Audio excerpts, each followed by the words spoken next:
নমস্কাৰ ছাত্ৰ ছাত্ৰীসকল, মই তোমালোকক আজি তৃতীয় শ্ৰেণীৰ অধ্যায় ৩ খেল ধেমালিৰ পাঠ ১ বিদ্যালয় সপ্তাহৰ আলোচনা কৰিবলৈ আহিছোঁ।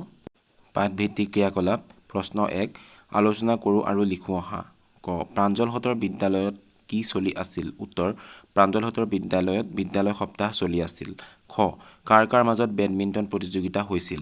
উত্তৰ পঞ্চম শ্ৰেণীৰ দীপা আৰু ৰুমাৰ মাজত বেডমিণ্টন প্ৰতিযোগিতা হৈছিল।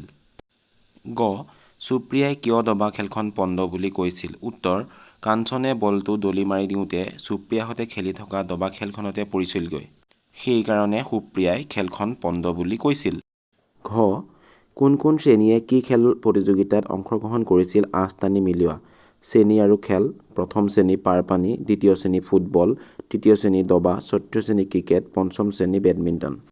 উঙ মিনতী বৰুৱা বাইদেৱে প্ৰথম আৰু দ্বিতীয় শ্ৰেণীৰ ছাত্ৰ ছাত্ৰীসকলক কিয় খেলাবলৈ লৈ গৈছিল? উত্তৰ সুপ্ৰিয়াহঁতৰ দবা খেলখনত বাধা অহাৰ বাবে তেওঁলোকে যাতে খেলত অংশগ্ৰহণ কৰিব পাৰে সেই উদ্দেশ্যে মিনতী বৰুৱা বাইদেৱে প্ৰথম আৰু দ্বিতীয় শ্ৰেণীৰ ছাত্ৰ ছাত্ৰীসকলক পাৰপানী খেলাবলৈ লৈ গৈছিল।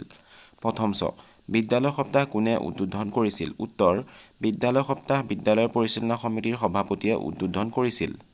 দ্বিতীয় চ বিদ্যালয় সপ্তাহৰ দ্বিতীয় দিনা কি বাৰ আৰু তাৰিখ আছিল? উত্তৰ বিদ্যালয় সপ্তাহৰ দ্বিতীয় দিনা ২ ডিচেম্বৰ ২০২৫ তাৰিখ আছিল আৰু কেলেণ্ডাৰখন তোমালোকে চালে সেই তাৰিখটো মঙলবাৰ বুলি গম পাবা। তাত মঙলবাৰ বুলি উল্লেখ নাই।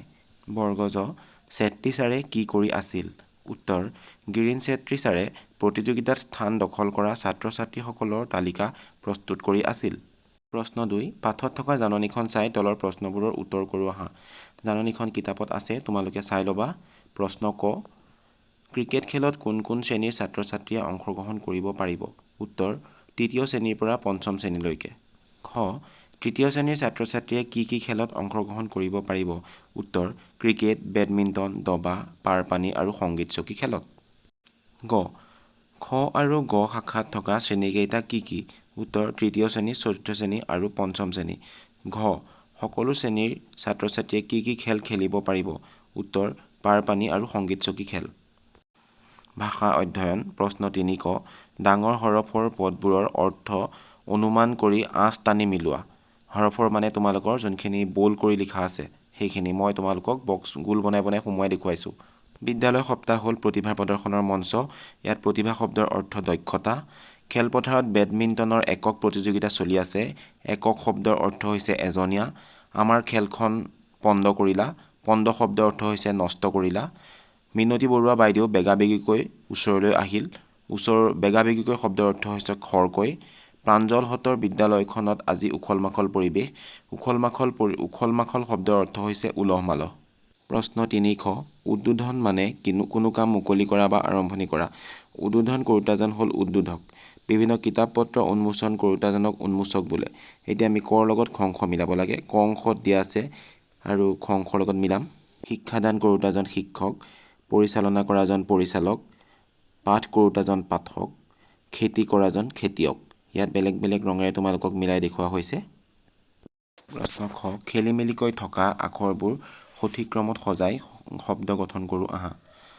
প্ৰা ল ন্যজন জ দিছে, তাক আমি প্ৰা ন্যজন জ ল এনেধৰণে সজাব পাৰোঁ। তাৰপিছত খেলি মেলিকৈ দিছে ন্যস্যান চ অন্ত্যস্ত য় দন্ত স, তাক আমি স ন্যস্যান চ অন্ত্যস্ত য় সঞ্চয় বুলি সজাব পাৰোঁ। তাৰপিছত দিছে ত ন্যস্যান চি কদচুকাৰে কু, ইয়াক আমি সজাব পাৰোঁ। ইয়াত সজোৱা শব্দটো হ'ব কু ন্যস্যান চি ত কুঞ্চিত। ইয়াৰ পিছৰ শব্দটো আছে ন ন্যজন জি ই, ইয়াৰ শব্দটো হ'ব ই ন্যজন জি ন ইঞ্জিন। ধন্যবাদ ছাত্ৰ ছাত্ৰীসকল। আশা কৰিছোঁ তোমালোকৰ কাৰণে ভিডিঅ'টো উপযোগী হ'ব। তোমালোকৰ খোকোজা বা জানিবলগীয়া থাকিলে আমাক কমেণ্ট যোগে জনাব পাৰিবা।